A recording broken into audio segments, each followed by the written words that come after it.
પાટણ પ્રયાસ ફાઉન્ડેશને શહીદ દિનની સંધ્યાએ ગુજરાતના 13 શહીદ પરિવારોને સન્માનિત કર્યા. રોટરી ક્લબ પાટણ અને રોટરી ક્લબ પાટણના સંયોગથી આયોજિત શૌર્ય સંધ્યાના કાર્યક્રમમાં દેશભક્તિની ભાવના જોવા મળી. પાટણ ખાતે તારીખ 23મી માર્ચની સંધ્યાએ રોટરી ક્લબ ઓફ પાટણ અને રોટરી ક્લબ ઓફ પાટણના સંયોગથી પ્રયાસ વેલફેર ફાઉન્ડેશન દ્વારા શૌર્ય સંધ્યા કાર્યક્રમનું સુંદર આયોજન કરવામાં આવ્યું હતું. શહેરના પાંજરાપોળ ગ્રાઉન્ડ ખાતે યોજાયેલા કાર્યક્રમમાં ગુજરાતના 13 જેટલા દેશની રક્ષા કાયદે શહીદ થયેલા વીર જવાનોના પરિવારોનું સન્માન કરી દરેક પરિવારને ₹1,11,111નો રોકડ પુરસ્કાર અને પાટણના જાણીતા બિલ્ડર બેવાભાઈ શેઠ દ્વારા વિશેષ મોમેન્ટો અર્પણ કરવામાં આવી હતી. સાથે પાટણ શહેરમાં જગતના પ્રથમ એવા શ્રી રોટલિયા હનુમાન મંદિર પાસે આવેલ મલ્હાર બંગલોઝ પરિવાર દ્વારા વીર જવાનોના એક પરિવારના દત્તક લઈ ભારત માતા અને વીર જવાનોના પરિવારના આશીર્વાદ લીધા હતા. ત્યારે એપીએમસી ચેરમેન સ્નેહલભાઈ પટેલ સાથે મલ્હાર બંગલોઝ પ્રમુખ કેતનભાઈ પટેલ, રમેશભાઈ ચૌધરી, મહેન્દ્રભાઈ પટેલ, રાજુભાઈ પટેલ,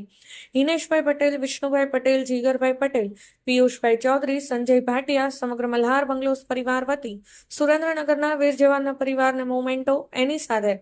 સન્માનપત્ર અને રોકડથી સન્માનિત કર્યા હતા. પ્રયાસ ફાઉન્ડેશન દ્વારા વર્ષ 2019થી શરૂ થયેલ શહીદોના પરિવારના આર્થિક રીતે મદદરૂપ બની તેમના પરિવાર અને દેશની રક્ષા કાજે શહીદી વહોરનાર જવાનના બલિદાનનું ઋણ ચૂકવવાની આ પરંપરામાં અત્યાર સુધી કુલ 48 શહીદ પરિવારોને આર્થિક સહાય સાથે સન્માનિત કરવામાં આવ્યા હોવાનું આયોજકોએ જણાવ્યું હતું. શૌર્ય સંધ્યાના કાર્યક્રમ દરમિયાન શહેરની તપોવન શાળાના વિદ્યાર્થીઓએ તેમજ અન્ય સંસ્થા દ્વારા દેશભક્તિના સાંસ્કૃતિક કાર્યક્રમો રજૂ કર્યા હતા. અનાવાડા સ્થિત હરિઓમ ગૌશાળાની નિસ્વાર્થ ગૌ સેવાને પણ આ પ્રસંગે આયોજકોએ યાદ કરી તેના સંચાલક દિનેશભાઈ જોશીને સેવા પ્રસ્તુતિ આપી સન્માનિત કરવામાં આવ્યા હતા. પાટણની સિદ્ધિવિનાયક હોસ્પિટલના ડોક્ટર આદિત્ય પટેલ દ્વારા સમગ્ર ગુજરાતના શહીદ પરિવારજનો માટે નિદાનથી લઈ ઓપરેશન સુધીની તમામ સારવાર પોતાની હોસ્પિટલમાં નિઃશુલ્ક આપવામાં આવશે તેવો સંકલ્પ વ્યક્ત કરવામાં આવ્યો હતો. જ્યારે નોર્થ ગુજરાત એજ્યુકેશન સોસાયટી દ્વારા પણ BA, BCom અને BScમાં અભ્યાસ માટે શહીદ પરિવારના વિદ્યાર્થી માટે 5 બેઠક આરક્ષિત રાખવાની જાહેરાત કરવામાં આવી હતી. શહેરની ગોપાલક વિદ્યાલયમાં શહીદ પરિવારના સંતાન માટે રહેવા, જમવા અને શિક્ષણ માટેની સેવા નિઃશુલ્ક રાખવાની જાહેરાત કરવામાં આવી હતી. તો ડાયનેમિક ફાઉન્ડેશનના CMD દ્વારા તેમના ફાઉન્ડેશનના શહીદ પરિવારના સંતાનો માટે લાયકાત અનુસાર 2% નોકરીની જગ્યા આરક્ષિત રાખવા અને શહેરની BD સાર્વજનિક વિદ્યાલય દ્વારા શહીદ પરિવારના વિદ્યાર્થીઓને નર્સરીથી લઈ કોલેજ સુધીનો અભ્યાસ નિઃશુલ્ક આપવા માટેની ઘોષણા કરવામાં આવી હતી.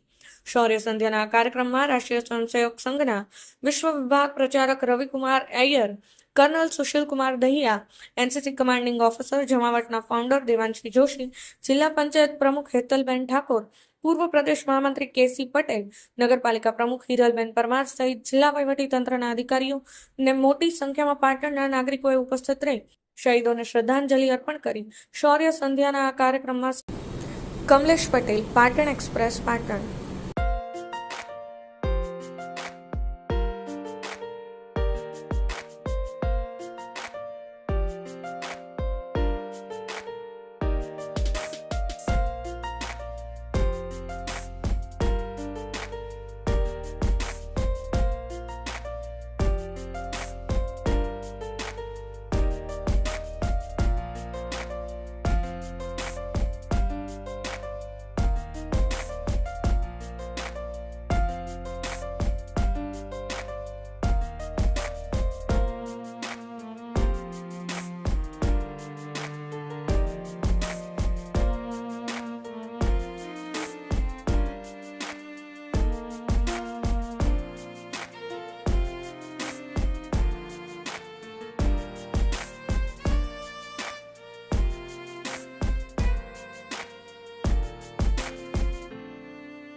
તો આપણે જે મા ભારતી છે એ સિંહસ્થ આશિક છે અને પોતે જ શૌર્યનું પ્રતીક છે. ત્યારે આ શૌર્યના પ્રતીકમાં જે આપણે હંમેશા સાંભળતા આવ્યા છે કે ધરતી તો વીરો અને દાતાઓની યાદગીરી હંમેશા સંજોઈ રાખે છે. આ એવા લોકો છે કે જે વીરોએ પોતાના જીવનનું જ દાન આપ્યું છે, આ દેશની સુરક્ષા માટે દાન આપ્યું છે. ત્યારે આપણે એવા દાતાઓના પરિવારોને જ્યારે આવકારવા માટે, એમને સન્માનવા માટે ઉપસ્થિત થયા છીએ અને જ્યારે આખું મેદાન અહીંયા ભરેલું દેખાય ત્યારે આપણને લાગે કે આપણે આપણું એમના ઉપરનું જે ઋણ છે એને ઋણ ચૂકવવા તો નહીં, પરંતુ એકચ્યુઅલી એમને સન્માનીને આપણે ઋણને ઓળખી પણ શકીએ. એને એક નવા અભિગમથી એમની શહાદતને આપણે જોઈએ, એમને આવકારીએ.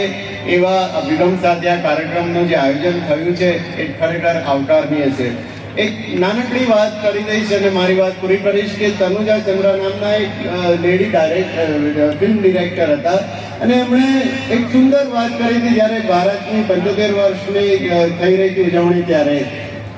કે જ્યારે આપણે એક ભારત દેશના નાગરિક તરીકે વિચારવાની વાત એક જ છે કે સરહદ ઉપર કોઈ વ્યક્તિ જેનો આપણી સાથે સીધે સીધો કોઈ સંબંધ નથી અને છતાં આપણી સુરક્ષા માટે પોતાના જીવને જોખમમાં મૂકે છે, પોતાના જીવનનું બલિદાન આપે છે, તો આપણે વિચારવાનું છે કે આપણે ખરેખર એ બલિદાનના હકદાર છીએ કે કેમ. આપણે ખરેખર એ વાતના લાયક છીએ કે કોઈ અજાણી વ્યક્તિ આપણા માટે પોતાના જીવનનું દાન આપે અને દાન ખાલી એના જીવનનું નથી હોતું, એની પાછળ એના સમગ્ર પરિવારનો મોટો ભોગ છે. અને એટલા માટે આપણને એ જોવાનું છે કે જ્યારે આપણા સૈનિકો માગોમની રક્ષા કરતા અને આ દેશના 140 કરોડ લોકોની રક્ષા કરતા કરતા પોતાના જીવનનું બલિદાન આપતા અચકાતા નથી, ત્યારે આપણે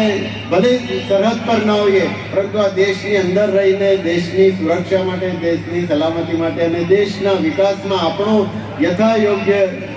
યોગદાન આપીને આપણે કઈ રીતે એમની જે આ બલિદાન છે, એમની જે આ પ્રવૃત્તિ છે એને આપણે સહયોગ કરી શકીએ, આપણે આપણા જીવનને વધુ સારી રીતે દેશ માટે સમર્પિત કરીએ, એવી આપણે ભાવના કેળવીએ. એ જ આશા સાથે આ કાર્યક્રમને આવનારા વર્ષોમાં પણ આ જ રીતે સફળતા મળતી રહે, આપ સૌનો સાથ અને સહકાર મળતો રહે અને આપણે આ જ રીતે આપણા જે પણ શહીદ છે, આપણે ઈચ્છીએ કે આવતીકાલ સવારથી આપણા દેશમાં કોઈને શહાદત વહોરવી ન પડે, પણ સૈનિકને, પરંતુ ભગવાનને કરે જો એવો મોકો આવે તો આપણે એમનું ઋણ ઉતારવામાં ઊણા ન ઉતારીએ એવી આપ સૌને મારી વિનંતી છે. જય હિન્દ, જય ભારત, જય